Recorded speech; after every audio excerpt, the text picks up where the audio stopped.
எதிரிகளுக்கு ரொம்ப பக்கத்தில் இருந்தது ரசூல் ஸல்லல்லாஹு அலைஹி வஸல்லம் தான். அதாவது தூரத்தில் நின்று போரிட்டு இருக்கிறாங்க, எதிரி கிட்ட நின்றுகிட்டு வாள் ஏந்தி போரணும்ல, போர்னா வாழ் தான் அந்த காலத்துல, வாளை ஏந்தி போர் செய்யறது தான்.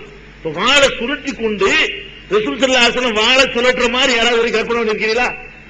ரசூல் ஸல்லல்லாஹு அலைஹி வஸல்லம் நம்ம எப்படி கற்பனை பண்ணிருப்பீங்க? பள்ளியாசல் ஒரு தூண்ல சாஞ்சிக்கிட்டு இதான் ரசூலுல்லாஹ் நீங்க கற்பனை பண்ணிருப்பீங்க இல்ல? நீங்க சினிமாக்கள்ல காட்டுறான இதெல்லாம் ரசூலுல்லாஹ்வுடைய வாழ்க்கை வரலாறு பார்த்துட்டு அப்படியே செட்டப் பண்ணிக்கிட்டானுவோம். பொய் இதெல்லாம் நீங்க நடத்தி காட்டுறது இல்ல. ரசூல் ஸல்லல்லாஹு அலைஹி வஸல்லம் அவங்க நிஜ வாழ்க்கையிலேயே தலைவருக்கு தலைவர், தளபதிக்கு தளபதி, முதல்ல எதிரிகளுக்கு கிட்டத்தில் அவங்க நிக்கிறாங்களாம். அதாவது எதிரிகளுக்கு எப்படின்னா அக்ரபுனா இவள் அதுவி, எதிரிகளுக்கு எங்களை விட அவங்க தான் கிட்ட நின்றாங்க. எதிரி தாக்குனா முதல் தாக்குதல் அவங்க மேலதான் படும் அப்படின்னு சொல்லி அலி ரலியல்லாஹு அன்ஹு சொல்றாரு.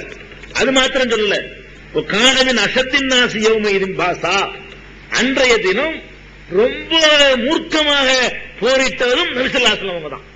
பத்ர் போர்க்களத்தில் உள்ள வெற்றி கிடைச்சிச்ச மூர்க்கமாக அந்த பம்பரமா சொல்லணும்ல, வீர நிறைய காயம் ஏற்படுவதற்கு பேரு வீரம் இல்ல. கலை நல்லா தெரிஞ்ச ஆளா இருந்தா நிறைய பேரை காலி பண்ணிட்டு காயப்படாம இருக்கலாம். அந்த அந்த டெக்னிக் தெரிஞ்சுன்னா ரசூல் ஸல்லல்லாஹு அலைஹி வஸல்லம் அப்படி மூர்க்கமாக நினைஞ்சாங்க. பத்ர் போர்க்களத்தில் நின்று பம்பரமாக சுழன்று போர் செஞ்சாங்க.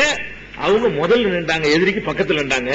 நாங்கெல்லாம் கூட கொஞ்சம் தள்ளி நின்றுதானே செஞ்சோம், அப்படி வேடிக்கை காட்டிக்கிட்டு இருந்தோம். ரசூல் ஸல்லல்லாஹு அலைஹி வஸல்லம் இருந்தாங்கிறாங்க. இன்னொரு இடத்துல அப்படி சொல்றாங்க, லம்மா ஹலரல் பஅஸ் யௌம பத்ரின், பத்ர் நாளில அந்த யுத்தம் துவங்கிய பிறகு அலி ரலியல்லாஹு அன்ஹு சொல்றாங்க, இத்தகைனா பி ரசூலில்லாஹி ஸல்லல்லாஹு அலைஹி வஸல்லம், போர் துவங்கிய உடனே ரசூல் ஸல்லல்லாஹு அலைஹி வஸல்லம் அவங்களை கேடயமாக பயன்படுத்தி எங்களை காத்துக்கொண்டோம். அலி ரலியல்லாஹு அன்ஹு அவர் மகாவீரர் அவர் சொல்றாரு, யார முன்னாடி நிப்பாட்டி காத்துக்கிட்டோம், இப்படி ஒரு தலைவனை உலகத்தில் எடுத்து காட்டுங்க எனக்கு பாப்போம். போர்ல போய் ஒரு தலைவன் என்ன சொன்னாலும் கேட்கறதுக்கு தயாரா இருக்கக்கூடிய தொண்டர்களை பெற்ற ஒரு தலைவன் முன்னாடி முதலா சாவருக்கு நான் நிக்கிறேன், எனக்கு பின்னாடி நீ வா, நான் போயிட்டா நீ வந்து இறங்கின்னு சொல்லி தன்னை கேடயமாக ஆக்கி கொண்டார்கள் சொல்றாரு. ரசூலுல்லாஹ் கொண்டுதான் எங்களை நாங்கள் காத்துக் கொண்டோங்கிறாரு நபி ஸல்லல்லாஹு. அவங்க சொன்னாங்க பாருங்க, இமாம் யாராக இருக்கணும்னு சொன்னா அவனுக்கு பின்னாடி மற்றவர்கள் நின்று போர் செய்யணும், அந்த தலைவன் என்பவன் கேடயமாக திகழ வேண்டும் சொன்னாங்க. சொல்லு மட்டுமா, சொன்னதை செஞ்சாங்க. முதல்ல அவள் நான் தான் இறங்கிட்டோம்ல, நான் தானே தலைவர், நான் சொல்லித்தான் நீங்க வர்றீங்க, முதல்ல நான் வர்றேன், வாலி வருது கொடுங்க அப்படின்னு சொல்லி பெருமானார் ஸல்லல்லாஹு அலைஹி வஸல்லம் அவங்க அவ்வளவுக்கு அந்த களத்தில் நின்றுக்கிறாங்க. அது மாத்திரம் இல்லாம ஹுனைன் போருங்க, இதுல வந்து என்ன நடந்துருச்சுன்னா, ஆரம்பத்தில் பத்ர் போர் மாதிரியே முஸ்லிம்களுக்கு ரொம்ப பெரிய இழப்பு. ஹுனைன் போர்ல ஆரம்பத்தில் ரொம்ப பெரிய இழப்பு. அந்த இழப்புக்கு ஒரு காரணமும் உண்டு. என்ன காரணம்னா, அந்த ஹவாஸின்கிற ஒரு கோத்திரத்தார் என்ன பண்றாங்கன்னா, நாங்க வந்து உங்களுக்கு பக்கபலமா நிக்கிறோம் ரசூலுல்லாஹ் சேர்றாங்க. சேரும்போது என்ன செய்யறாங்கன்னா, சின்ன பிள்ளைங்க பொம்பளை வரைக்கும் கொண்டாந்து நிப்பாட்டி, நாங்க ஆம்பளை பொம்பளை குழந்தை எல்லாரும் வந்து நிக்கிறோம், உங்களுக்கு உயிர் கொடுக்கணும்னு சொல்லி சொல்றாங்க. ரசூல் ஸல்லல்லாஹு அலைஹி வஸல்லம் என்ன பண்ணிட்டாங்கன்னா, சரி இவ்வளவு ஆர்வமா வர்றாங்களேன்னு நாங்க சேர்த்துக்கிட்டாங்க. அந்த எதிரிகளுடைய மூர்க்கமான தாக்குதல் துவங்கின உடனே பொம்பளை எல்லாம் ஓட ஆரம்பிச்சிருச்சு. பொம்பளை எல்லாம் ஓடணும், சின்ன பிள்ளை எல்லாம் ஓட ஆரம்பிக்குது. சின்ன பிள்ளை எல்லாம் ஓட ஆரம்பிச்ச உடனே ஒரு வீக்கான எல்லாம் ஓட ஆரம்பிக்குது. இந்த ஓடுற ஆளுங்க வராம இருப்பது எந்த ஒரு அணிக்குமே நல்லது. ஓடக்கூடியவர்கள் வந்தார்களே ஆனால் அவர்கள் வராமல் இருப்பதை விட கேடு ஏற்படும். ஒரு களத்துல எந்த களத்துக்கு நீங்க இறங்குறா இருந்தாலும் சரி, வெறும் 25 பேர் ஓடாதவர்கள் அப்படிப்பட்ட சபை போனுச்சுன்னு வைங்களேன், வெற்றியோட திரும்பும்.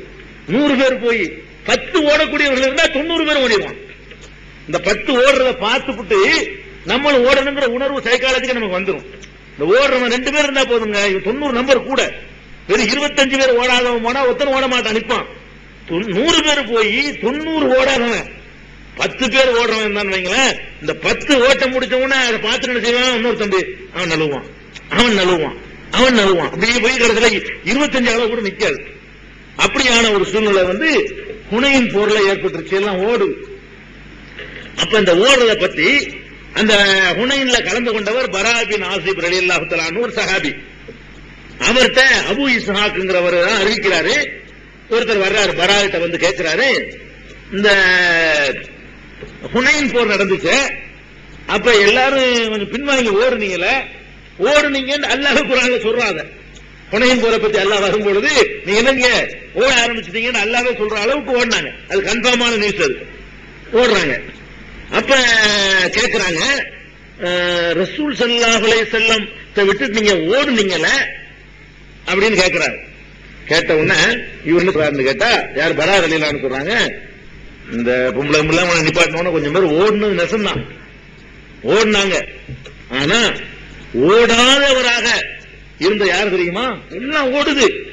ரசூல் ஸல்லல்லாஹு அலைஹி வஸல்லம் அவங்க வெள்ளை வெளேர் என்று ஒரு கோவேறு கழுதை வச்சிருந்தாங்க. வெள்ளை கழுதை, கோவேறு கழுதை, குதிரை நம்ம நாட்டு குதிரை. அந்த வெள்ளை கோவேறு கழுதையில அப்படி உட்கார்ந்து கொண்டு அதுல ரசூல் எல்லாம் ஓடுறாங்க. ரசூல் ஸல்லல்லாஹு சொல்றாங்க தெரியுமா, போர் பிரகடனம் செய்யறாங்க. அந்த எதிரிகளுக்கு முன்னாடி நின்றுகிட்டு, அனன் நபியுல் கதி அனபுன் அப்துல் முத்தலிப், நான் தான்டா நபி, என்னை தான் தேடிட்டு இருக்கிறீங்க, நான் தான் நபி. நபியை தானே தேடுறீங்க முகமது, நான் தான் நபி, இதுல எந்த பொய்யும் கிடையாது. அப்துல் முத்தலிபுடைய பேரன்னு சொல்றீங்களா, நான் தான், வாடா அப்படிங்கிறாங்க. அந்த இடத்துல களத்தில் நின்று கொண்டு அபூ சுஃபியான் ரசூல் ஸல்லல்லாஹு அலைஹி வஸல்லம் அந்த வெள்ளை கோவேறு கழுதனுடைய கடிவாளத்தை பிடிச்சிட்டு நிக்கிறாரு. ரசூல் ஸல்லல்லாஹு அலைஹி வஸல்லம் உட்கார்ந்து இருக்கிறாங்க. அப்ப சொல்றாங்க சத்த உரத்த குரல்ல, இது ஒரு கவிதை மாதிரி நடையில சொல்றாங்க, அனன் நபியுல் கதி அனபுன் அப்துல் முத்தலிப், நான் தான் நபி, இதுல எந்த பொய்யும் கிடையாது, நான் தான் முத்தலிபுடைய பேரன், வா அப்துல் முத்தலிபுக்கு நான் தான் பேரன் அப்படின்னு சொல்லி ரசூல் ஸல்லல்லாஹு அலைஹி வஸல்லம் நின்ற காட்சியை நான் பார்க்கிறேன். அதுக்கு பிறகுதான் மக்கள் ஓடி வர ஆரம்பிக்கிறாங்க. அந்த சத்தத்தை கேட்டுட்டு தான் ரசூலுல்லாஹ் பின்வாங்க, நம்மள தேவையில்லாம பின்வாங்குறோம், நம்மள தேவையில்லாம ஓட ஆரம்பிச்சிருக்கிறோம் சொல்லிட்டு தான் மறுபடியும் ரிவர்ஸ் ஆகுது பிரச்சனை. ரசூல் ஸல்லல்லாஹு அலைஹி வஸல்லம் அன்னைக்கு ஓடினாங்கன்னு வைங்க, அவ்வளவுதான் தலைவர் ஒண்ணு என்ன ஆகுறது. அப்ப கடைசி வரைக்கும் அந்த சபையில் நின்று ரசூல் ஸல்லல்லாஹு அலைஹி வஸல்லம் அதை எப்படி செய்யறாங்கன்னா, இந்த மாதிரி நேரத்தில் ஒரு தந்திரத்துக்காக கூட நம்ம என்ன பண்ணுவோம்னா, நம்மள மாட்டிக்கிட்டா கூட வேற ஆள் மாதிரி என்ன சொல்லிக்கிறோம், நான் இல்லைங்க நீங்க முகமா அவர் அங்க இருப்பாருங்க, நீங்க அங்க பாருங்கன்றோம். அவர்த்தான குறி வச்சுட்டு இருக்காங்க, நம்மளைத்தான் குறி வச்சுட்டு இருக்கிறான்னு சொல்லுவோம். நம்மளை காட்டுவோமா? ஒரு இடத்துல போனா நம்மளைத்தான் குறி இலக்கு வச்சுட்டு இருக்கிறான்னு தெரியுது, நம்மளை கை மீமா பிடிச்சிக்கிட்டா கூட பேர் என்ன இப்ராஹிம் வருவோம். நான் இப்ராஹிம் இருக்க மாட்டேன், இப்ராஹிம் எனக்கு ஒரு கும்பகோணம் அப்படியா பண்றான். அப்ப காப்பாத்திக்கிறதுக்காக வேண்டி இப்படித்தான் எல்லாரும் சொல்லுவோம். களத்துல சொல்லுவோமா? களத்துல போய் இப்படி யாராவது சொல்லுவாங்களா? அப்ப எல்லாரும் ஓடுறாங்க. அந்த குதிரையில வாழ்ந்து கொண்டு ரசூல் ஸல்லல்லாஹு அலைஹி வஸல்லம் அனன் நபியுல் கதி அனபுன் அப்துல் முத்தலிப் ரசூல் ஸல்லல்லாஹு அலைஹி வஸல்லம் அந்த சொன்ன காட்சியை இன்றைக்கும் நான் அப்படி நினைத்து பார்க்கிறேன்.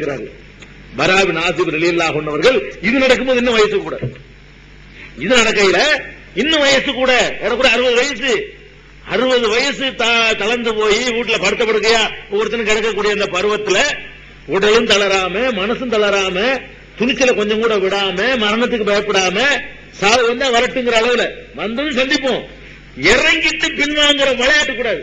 ரசூல் ஸல்லல்லாஹு அலைஹி வஸல்லம் இந்த ஒவ்வொரு தடவையும் அஜி உறுதிமொழி எடுப்பாங்களே, என்ன உறுதிமொழி எடுப்பாங்க தெரியுமா? என்ன உறுதிமொழி எடுப்பாங்க தெரியுமா? ஒவ்வொரு சந்தர்ப்பம் வரும், எல்லாரும் கூட்டுவாங்க, என்னிடத்துல ஒரு உறுதிமொழி தாங்க. எதுக்கு உறுதி? பையத்து. இவன் பையத்து என்ன பண்ணிட்டு இருக்கான், இவன் திக்ரு தஸ்பீஹ் சொல்லி கொடுப்பான். இது சொல்லி கொடுக்குற பையத்தா? சுப்ஹானல்லாஹ் சொல்லி கொடுக்குற ஷேக் வேணுமா? ஒரு ஆசிரியர் பத்தாதா? இவன் என்ன பண்றது? பையத்து கொடுத்துட்டாரு. பையத்துனா என்ன தெரியுமா? பையத்துனா ரசூல் ஸல்லல்லாஹு அலைஹி வஸல்லம் வருவாங்க சஹாபாக்கள்லாம், அல்லாஹ்வுடைய தூதரே, அதாவது உங்களுடைய கஷ்டம் நஷ்டம் துன்பம் இன்பம் எல்லாத்திலையும் உங்களுக்கு நாங்கள் உயிர் கொடுப்போம் அப்படின்னு செய்யற உறுதிமொழிக்கு பேர் தாங்க பையத். அப்ப இந்த லைலத்துல அந்த ஒரு மரத்தடியில ஒரு பையத் செய்வாங்கல்ல, கோபியா நேரத்துக்கு முன்னாடி மரத்தடியில சஹாபாக்கிட்ட பையத் செய்வாங்க. அப்ப கேட்கிறாங்க, நீங்க மரத்தடியில பையத் செஞ்சீங்கல்ல, அது என்ன பையத்து பண்ணீங்க? சாவுறதாக பையத்து கொடுத்தீங்களான்னு கேட்கும் பொழுது, இல்ல நாங்க என்ன பையத்து செஞ்சோம்னா, எதிரிகளை களத்தில் சந்திக்கும் போது பின்வாங்குவதில்லை என்று நாங்கள் பையத் செஞ்சு கொடுத்தோம். ரசூலுல்லாஹ் ஏத்தான் வாங்குவாங்க, அண்டேன்னு வந்து பின்வாங்க கூடாது, உறுதிமொழி தான். அப்படி வாங்க. பின்வாங்குற விளையாட்டு எந்த தலைவன்ட்ட இல்லையோ அந்த தலைவனுக்கு தான் அப்படி வாங்க முடியும். அவனே பின்வாங்குறவன நான் எப்படி அக்ரிமெண்ட் வாங்குவான்? நான் முதல்ல நிப்பேன், நீ எல்லாரும் ஓடுனா நான் நிப்பேன், நீ நிப்பியா? பின்வாங்க கூடாது, பின்வாங்காம இருக்கணும். அப்ப அல்லாஹ் நஃபிர்ர இதா லாக்கைனால்